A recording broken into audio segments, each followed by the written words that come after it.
Hello student, आज के इस वीडियो में बात करेंगे राइट हैंड थंब रूल की। और राइट हैंड थंब रूल हम लोग कब यूज़ करते हैं, तो आपने अपनी बुक में पढ़ा होगा कि अगर कोई एक चार्ज है और वो मूव कर रहा है, या फिर अगर किसी कंडक्टर में करंट फ्लो हो रहा है तो आसपास मैग्नेटिक फील्ड जनरेट हो जाती है।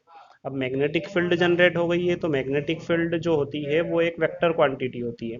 वेक्टर क्वांटिटी में एक तो मैग्नीट्यूड होता है, दूसरा होता है डायरेक्शन। तो डायरेक्शन पता करने के लिए मैग्नेटिक फील्ड जो इंड्यूस हुई है, वहां पे जनरेट हुई है, उसके लिए हम लोग right hand thumb rule use करते हैं। ठीक है, तो चार्ज के लिए भी हो सकता है, या फिर अगर किसी कंडक्टर में करंट फ्लो हो रहा है तो उसके लिए भी हो सकता है।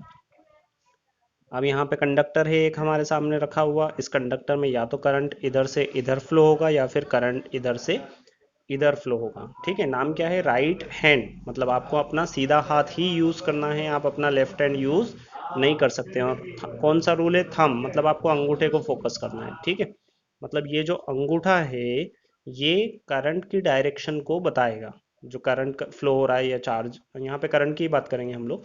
तो देखिए, अब करंट इधर फ्लो हो रहा है या इधर फ्लो हो रहा है वो कैसे पता चलेगा? तो देखिए, ये कंडक्टर है।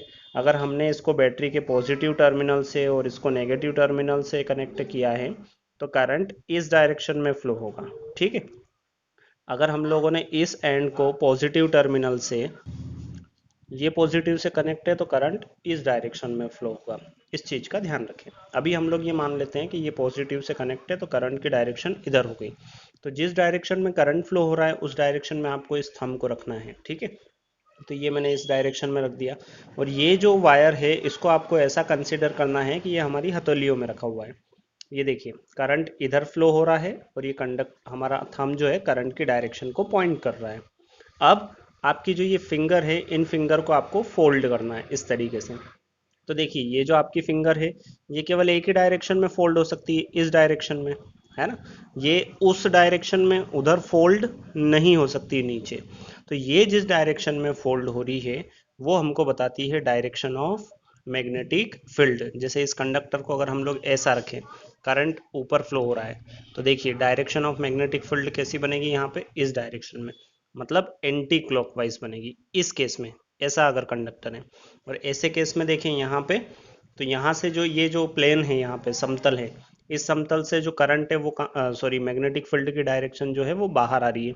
और अगर हम लोग इस समतल में देखेंगे, इधर वाले में, इस कंडक्टर के इस साइड, तो जो करंट मैग्नेटिक फील्ड है उसकी डायरेक्शन क्या होगी? इनवर्ड होगी। और आउटवर्ड और इनवर्ड के लिए दो सिंबल यूज किया जाता है, एक होता है डाउन ये, और एक होता है क्रॉस।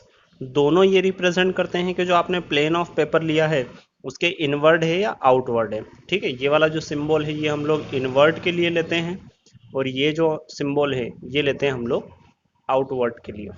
जैसे यहाँ पे ये जो करंट फ्लो हो रहा है इस डायरेक्शन में, इसके कारण जो इसके आसपास सर्कुलर फॉर्म में मैग्नेटिक फील्ड जो इंड्यूस होगी वो यहाँ पे इस डायरेक्शन में होगी। यहाँ पे इस प्लेन से कैसी होगी? ऊपर की ओर होगी।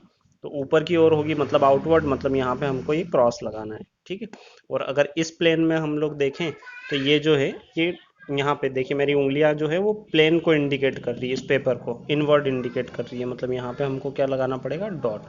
ये डॉट रिप्रेजेंट करेगा इनवर्ड मैग्नेटिक फील्ड और ये क्रॉस रिप्रेजेंट करेगा आउटवर्ड मैग्नेटिक फील्ड।